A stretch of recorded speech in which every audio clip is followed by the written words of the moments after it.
how this case may potentially play out. The suspect, accused of killing Blount County Sheriff's Deputy Greg McCowan, has a violent history according to court records. DeHart was convicted on weapons charges in 2005. He also pleaded guilty to misdemeanor domestic assault in 2017 after attacking his girlfriend and attempting to strangle her. First of all, it tells me that he has a propensity for violence. He's had at least 2 instances of known violent behavior that he's been charged with or brought within the legal system to deal with. A suspect on the run, he poses a threat to the public. This is a wounded animal, so to speak, in that there's no telling what this person may do to either avoid apprehension, harm himself, or harm others. Kenneth Wayne DeHart now faces first-degree murder, attempted first-degree murder, and felon in possession of a firearm charges. The punishment for that charge alone is only 3 choices, and that is the death penalty, life without the possibility of parole, meaning that an individual will die in prison should you be convicted and sentenced as such, or life with the possibility of parole. Authorities also arrested DeHart's brother Marcus DeHart and his girlfriend Carrie Matthews on accessory after the fact charges. It can be as simple as momentarily hiding or obfuscating the location of a known defendant, somebody known to be wanted by law enforcement, to hiding them out, to transporting them over county and state lines. Legal experts believe Kenneth Wayne DeHart could end up facing the death penalty. The justice system will work in this case if in fact he is guilty, and he will likely spend the rest of his life in jail or even possibly be subject to the death penalty. Marcus DeHart is due in court in Blount County on Monday. He's being held on a $1 million bond, like we said earlier. We do not know when Carrie Matthews is due in court, but of course we will keep you updated as both of these cases progress. If you're in a situation where you get pulled over by the police, you know, the best thing to do, go ahead and cooperate and take your ticket and have your day in court. A lot of times, those traffic stops, they'll throw those tickets out of court. You know, you don't want to sit there on the side of the road and going back and forth with police officers. It's not going to end well. Now, we have a story coming out of Blount County, Knoxville, Tennessee. Now, a traffic stop led to a shooting that killed a Blount County Sheriff's deputy and wounded another officer. According to body camera video the Sheriff's Office released of the February 8th shooting, Greg McCowan, a BCSO deputy, died in the shooting. Shelby Eggers, another deputy, was wounded. Deputies have charged Kenneth Wayne DeHart Jr. in the shooting.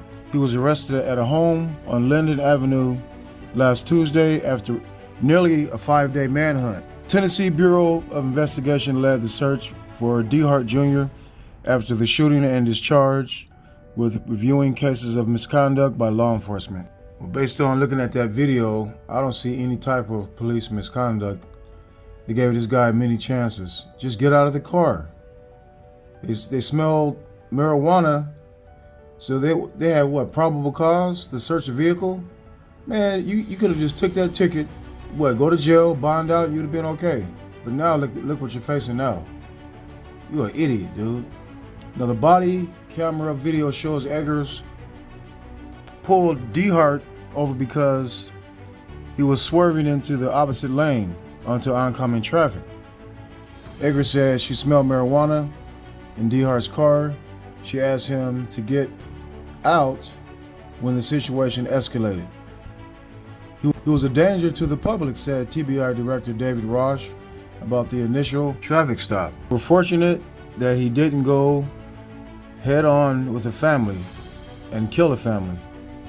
Eggers called McCowan for backup.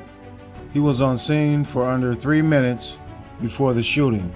Video released by BCSO shows DeHart would not get out of the car when Eggers asked him to.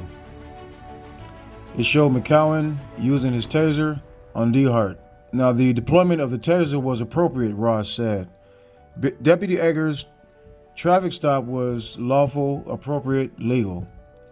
Dash camera and body camera footage of the interaction showed DeHart firing at the deputies. The sheriff showed a portion of the video twice. where DeHart opens his door and fires again and again on McCowan, who was already on the ground. You shooting an officer while he's on the ground? What do you think the outcome is going to be with your actions, with doing something like this? How's that going to end well? And once DeHart left the scene, wait a minute, okay, now when you do something like this, you left the scene, they have cameras in the squad cars, and a lot of times when they pull somebody over, they're going to call it in. You got your license plate number. You can't get away with this. They said once DeHart left the scene, authorities spent nearly 5 days searching for him. They located him on February 13th. Now, Rosh said old-fashioned detective work helped investigators narrow down DeHart's location.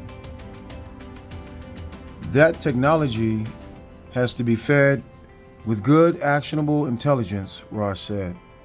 Being able to look at patterns and discern patterns, that's really what led to the ultimate location.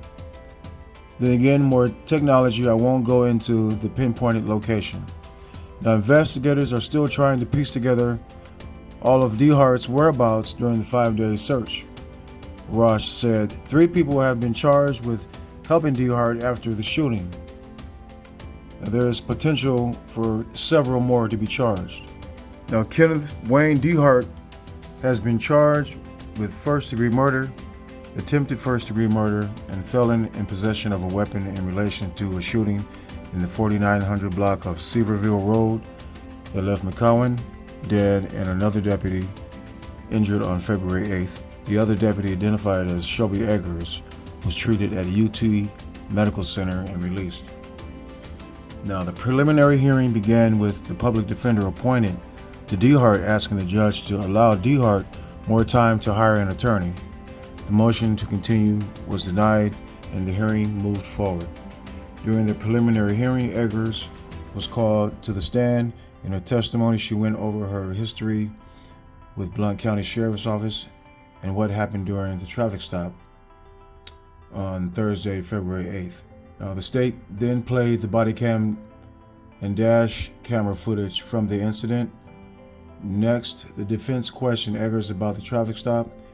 She said she observed him go all the way to the left of the center line to where the driver's side, the front tire was almost touched the white fault line on the opposite side of the road, Eggers said during her testimony. While explaining the stop, Eggers explained that when she opened the door as the taser was deployed, and when she went to grab DeHart's seatbelt, she got wrapped in the wires and was tased as well. Eggers told the court that seconds after she moved back from the car, the shooting happened. I fell to the ground immediately and everything kind of moved in slow motion, she added. I couldn't get myself up and I took a breath and I accepted death. Wow. She said she accepted death. That is amazing to be under those circumstances. I thought he was going to fire at me again. He had an advantage over me. He could have shot me in the back of the head. I thought he was going to kill me, Eggers said. She continued in her testimony saying, I fired 3 rounds from my service weapon. He turned right onto Seaverville Road and I still had my gun out, but I knew I couldn't shoot anymore because I had a line of cars and I didn't want to put anyone in danger. Now, Eggers was on the stand for more than an hour, including when the body cam video was shown. Yeah, I think this guy, Kenneth, is going to possibly get life in prison, but I don't know. You know, that's a situation where they might go for the death penalty, but it's a senseless act, man. You shouldn't have done that. Man, I don't know what he was smoking in that car. Rest in peace to McCowan, and hopefully Eggers will get a full recovery.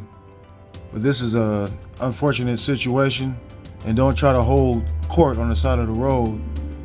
Just take a simple traffic ticket and move on with your life. All right, I'll talk to you guys later.